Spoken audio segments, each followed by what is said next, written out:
My name is st.laz. I'm a rapper and a YouTuber.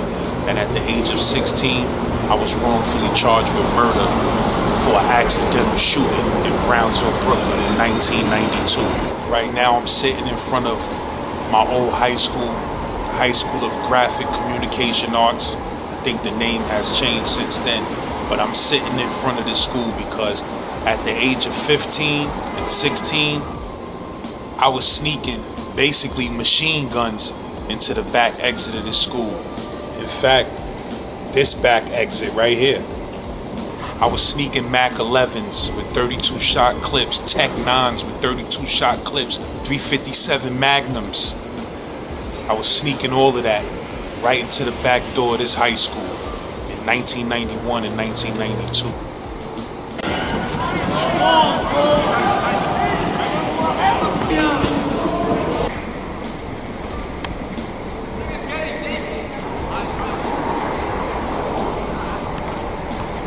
I was a teenager growing up in Brownsville, Brooklyn, in Howard Projects, one of the worst housing projects in New York City. I grew to be obsessed with guns and obsessed with the street life. I wanted to be a gangster, and for you to fully understand my whole story, I gotta take it from the beginning.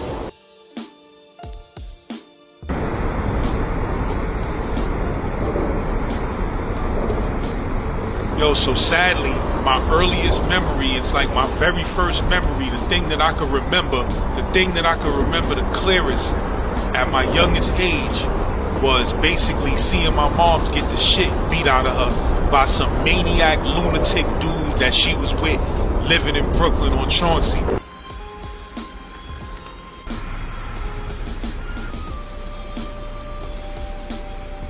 Feel me? Like, she had stopped messing with my pops and somehow ended up with this lunatic ass nigga, and he was stomping her out, beating her ass treacherously in front of me.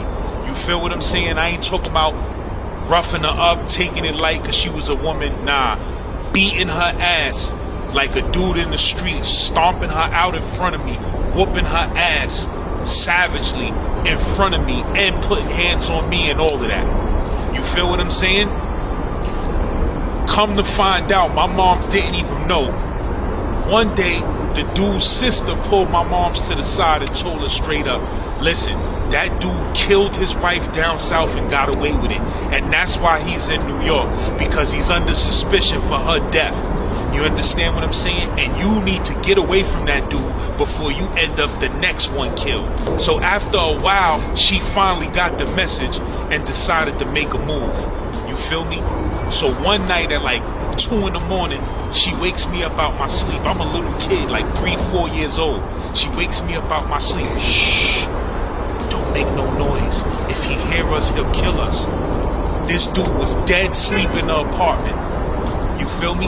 My mom's was trying to sneak us out of the apartment while he was asleep so she could just get away from this dude. She wakes me up, she gathers whatever she could gather of mines, and we sneak out the door. And all I can remember is us running through the streets trying to get away from that apartment building, and I'm feeling the cold air hitting my neck, and my mom's just running down the block, probably picturing this dude coming after her to kill her. You feel what I'm saying?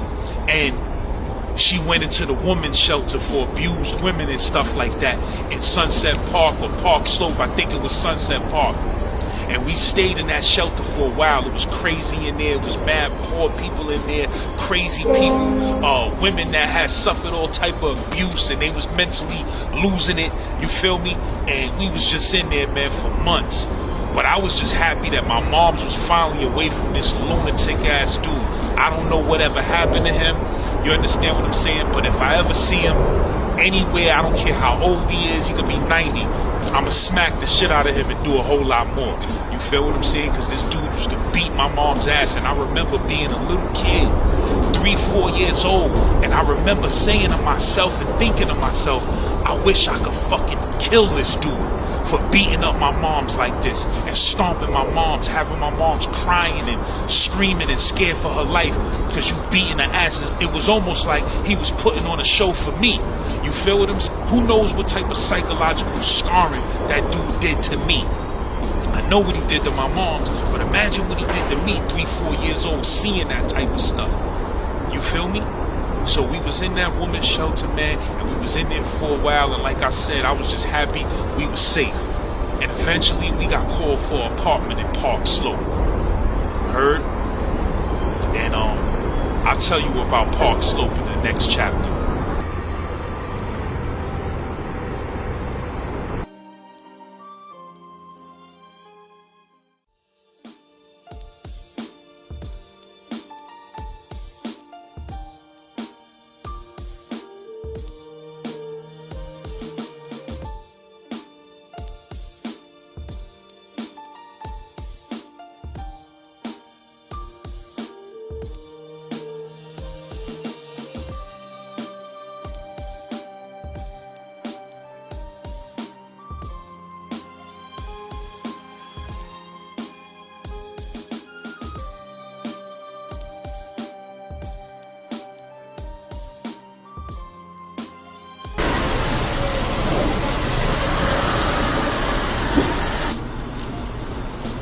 Park Slope back in 1979, 1980, when we got an apartment right here on St. Mark's between 5th and 4th. You know, Park Slope was a completely different world than what it is now. It wasn't no sushi spots and $6 cups of coffee, no yoga businesses. In fact, it was a strange place where like half of the block would be beautiful brownstones, well-kept brownstones, and the other half of the block look like abandoned buildings filled with, you know, extremely poor people and drug addicts.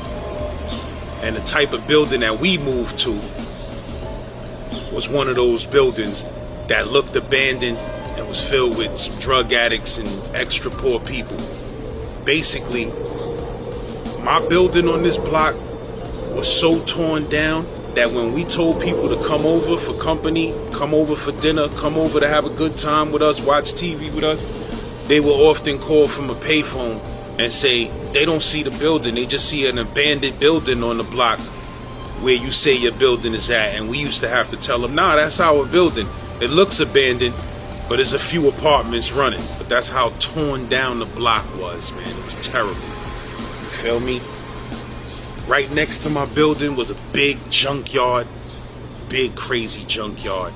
As kids, we used to play in that junkyard, playing with dead dogs and dead cats and rock fights and bottle fights. And it was a crazy place, man. But, you know, I got some good memories from Park Slope, from St. Mark's. I also got a couple of tragic memories. And, you know, my mother was friends with a woman named Liz, and she had a daughter named Tamika, and that was like our best friends. And it was a kid named Charlie that used to live here, tall, dark-skinned kid named Charlie. He had a little brother whose name I can't remember, but they was friends, man. And Charlie was way older than me, so Charlie showed me around the neighborhood, and Charlie was like a tough kid. You feel me? I always wondered what happened to Charlie, always wondered what happened to Liz and Tamika. I think Liz and Tamika was from the Bronx. And basically, man, I saw a lot of things in Park Slope as a kid that a kid shouldn't be seeing. You heard some things I'm gonna talk about and some things I'm not, man. But I saw some things. So when you got kids, man, even though when they 3-4 years old, be careful what you do around your 3 and 4-year-old kids, cause they remember things. You heard, I probably was 4 or 5 years old when we moved, when we finally got this apartment in Park Slope. But my first memory from Park Slope is not a good one. One day, me and my mother was walking down this block, right, about to go into our building. And it was a few ruffians standing on the block, you heard? Like I said, Park Slope at that time was half people that was hardworking people, and the other half was poor, and there was a lot of drugs in the neighborhood at the time. A lot of dope in the neighborhood, a lot of heroin in the neighborhood. So it was a lot of robberies going down in this neighborhood. Wyckoff is not too far from here. Gowanus is not too far from here. So it was a lot of people from Wyckoff and Gowanus that used to hang out around here. You know, making drug money, bagging chicks, whatever they was doing. But this one day, we was walking to our building, me and my mother coming from shopping or wherever on the Ave. But it was about 3 or 4 dudes standing right over there by them garbage cans. Right before you get to the garbage cans, there was 3 or 4 dudes standing there. And you know, my mother at the time, my mother had to be about 25. She was a looker. My mom's was pretty. My mom's was looking good. My mom's had a big butt. You feel me? Like, dudes was on her. So, these dudes start hollering, yo, what's up, yo, what up, shorty, whatever they was saying. And my mom's was ignoring them. Like the average young hood dudes, they took offense to that. You feel me? That my mother was ignoring them. So the cat calls started becoming more disrespectful. Yo, bitch, you hear me talking to you? Ba ba ba, nigga, I'm trying to holler at you. What's up? Ba ba ba, you stuck up ass bitch, shit like that. So my mom's turned around and simply said, look, I have a boyfriend already. So they was like, you got a boyfriend? Who your boyfriend? Who your boyfriend? My mom should have just kept it moving. But my mom said, Wayne, my boyfriend. So they like, Wayne, I don't give a fuck, man. Fuck that nigga, whatever, bitch, blah, blah, blah. So my mom simply said, don't tell all that to me. Tell that to him. You feel me? So niggas was like, what? Now, you know, egos get into play. Niggas was like, what? Yeah, word of man. Yo, fuck that nigga. Fuck that nigga. Whatever, nigga. We will tell that nigga. Whatever. Now I'm standing there. I'm probably like 4 or 5 years old. I don't know what to do. I just know these dudes is violating. And I'm tight that they disrespected my mother. So the main dude that was hollering, his mans is amping him up. Yo, that bitch dissed you. Yo, that bitch told you holler, say that to her man face. Don't say it to her. Niggas laughing. Now I mean, and gassing the dude up. This nigga loses his mind and pushes my mom's into the whole row of garbage cans. At this time, all the garbage cans was metal. None of them was plastic. So this dude pushes my mom's into the garbage. Boom! She falls, knocks all of the garbage cans over. Boom, boom, boom, boom, boom, boom, boom, boom, boom. These dudes laughing. Boom. She falls on the floor. All the garbage cans fall on the floor, making mad noise. These dudes laughing. Yo, no nigga, push that bitch into the garbage. Violating. I'm standing there. I'm like, I'm pretty sure I was just standing there crying. You heard? So my mom's got up. She like, come on, Brian. You know what I mean? She was more concerned of me seeing that shit than her getting pushed to the ground. She like, come on. She took me in the building. I was tight. Now, my mom's boyfriend was a nigga named Wayne. Wayne been with her since about 1979, 1980. He started fucking with her. They both was young. He was younger than my mom's. My mom's had him by about 4 or 5 years. So she probably was 25. He probably was like 20. She called Wayne or whatever. Wayne come through.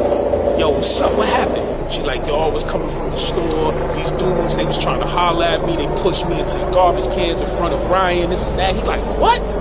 They pushed you on the floor in front of your son? This nigga was heated.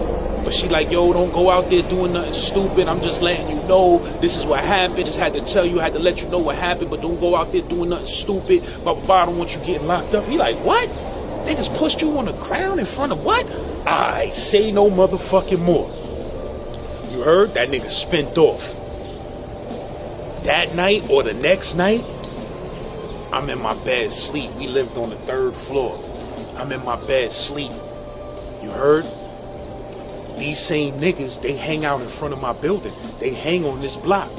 The nigga Wayne is from Nostrand and President. Wayne is from Nostrand and President, and he was fucking with dudes in Gowanus, running around sticking up and robbing shit in Gowanus.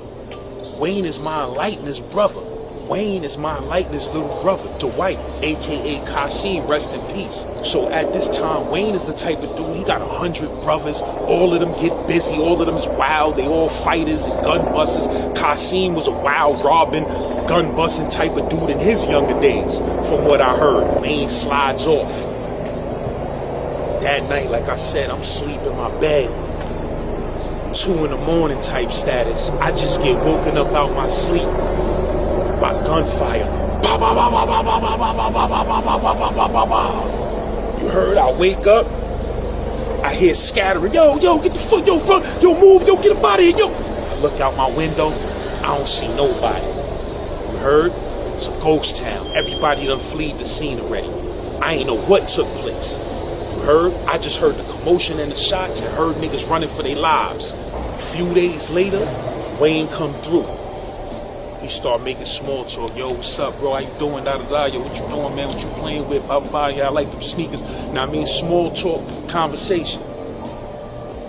Then out of nowhere, he just said, yo, let me ask you a question. Those dudes that pushed your mother into the garbage the other day, have you seen those dudes hanging out on the block lately? And I was like, nah, I ain't seen them out here for a few days. He said, that's right. And you won't see them on this block no more. And he ain't say nothing else about it. You feel what I'm saying? Ain't nobody get killed or nothing like that. But he clapped up that block. He clapped up that block and sent a message to them dudes. Don't ever play with this family or it's going to hammers. And at 4 or 5 years old, I already absorbed that and understood that in Brooklyn, respect comes from them guns.